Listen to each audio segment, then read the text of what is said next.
Satu kata untuk kedua orang ini, tolong tulis di kolom komentar. Begini, Hasto itu ternyata punya rekaman yang berisi banyak sekali kejahatan para pejabat publik, para petinggi negara, tetapi selama ini disembunyikan oleh Hasto dan baru akan diungkap ketika Hasto ditetapkan sebagai tersangka oleh KPK. Itu artinya Hasto adalah seseorang dengan kepribadian yang sangat buruk, dengan karakter yang sangat buruk, karena dia tahu ada kejahatan dan dia diam, dan baru digunakan setelah Hasto ditetapkan sebagai tersangka, dan itu digunakan hanya sebagai serangan balik ketika Hasto merasa terancam. Itu bagi saya adalah karakter yang sangat buruk bagi pejabat publik. Dan ironinya adalah orang dengan karakter yang semacam ini justru dibela oleh Ibu Koni.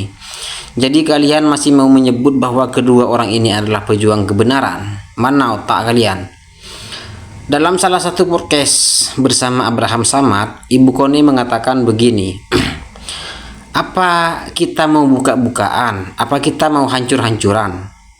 Istilah hancur-hancuran di situ yang saya pahami dalam konteks itu adalah terungkapnya atau terbukanya seluruh kejahatan para petinggi negara, termasuk kejahatan yang dilakukan oleh keluarga Pak Jokowi, termasuk kejahatan Hasto.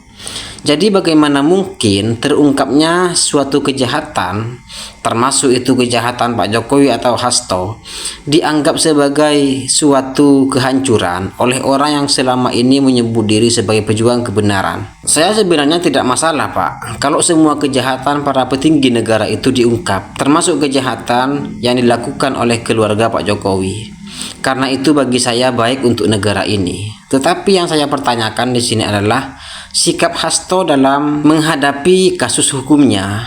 Alih-alih Hasto membuktikan bahwa tuduhan terhadap Hasto itu salah, tetapi malah berusaha untuk mengungkap seluruh kejahatan para petinggi negara yang nampaknya itu akan menguntungkan Hasto sebagai tersangka. Ini kan seakan-akan Hasto mengatakan begini, kalau kalian tidak bantu saya untuk keluar sebagai tersangka oleh KPK, maka seluruh kejahatan kalian akan saya bongkar di sini.